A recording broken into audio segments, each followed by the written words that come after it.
বাংলাদেশে এসেছেন পাকিস্তানের সুপারস্টার হানিয়া আমির। তবে তার ঢাকায় আসার খবরের পাশাপাশি আরও কিছু জিনিস আলোচনায়। ফুচকা, ঝালমুড়ি, আহসান মঞ্জিল আর রাফসানের সঙ্গে সময় কাটানোর দৃশ্য।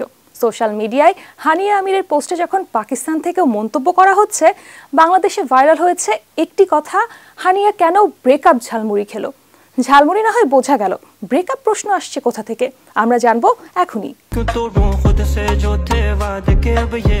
ঢাকায় পা দিয়ে ঐতিহ্যবাহী আহসান মঞ্জিলে ঘুরতে যান হানিয়া। সঙ্গে ছিলেন জনপ্রিয় কন্টেন্ট ক্রিয়েটর ইফতেখার রাফসান, যিনি ফুড ব্লগিং এর পাশাপাশি তার স্বভাবসুলভ রসবোধ দিয়ে দর্শকদের মন জয় করে নিয়েছেন।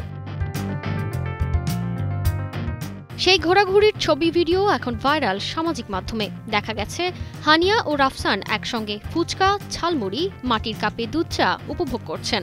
আর এই ঘুরে বেড়ানোতে যোগ হয়েছে এক মজার ক্যাপশন। রাফসান তার পোস্টে লিখেছেন, হানিয়া কেন ব্রেকআপ ঝালমুড়ি খেলো।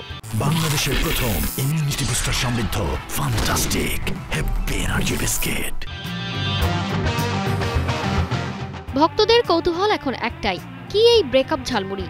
হানিয়া কি সত্যি মন খারাপ করে ঝালমুড়ি খেতে এসেছিলেন, নাকি সবই ছিল মজার অংশ? পাশাপাশি হানিয়া নিজেও সেই মুহূর্তের ছবি শেয়ার করেছেন ইনস্টাগ্রামে, যেখানে স্পষ্ট তার উচ্ছ্বাস ও বাংলাদেশের প্রতি ভালোবাসা।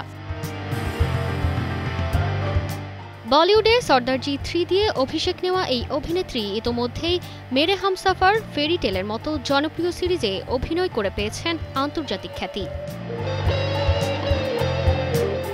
ফুচকা খাওয়া, দুধ চা আর ঝালমুড়ি সব মিলিয়ে ঢাকায় কয়েকটি দিন বলা যায় মধুরই ছিল হানিয়ার।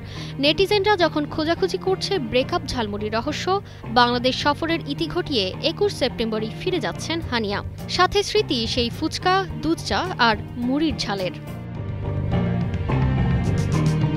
তারতিবা ফারুহি, কালের কণ্ঠ।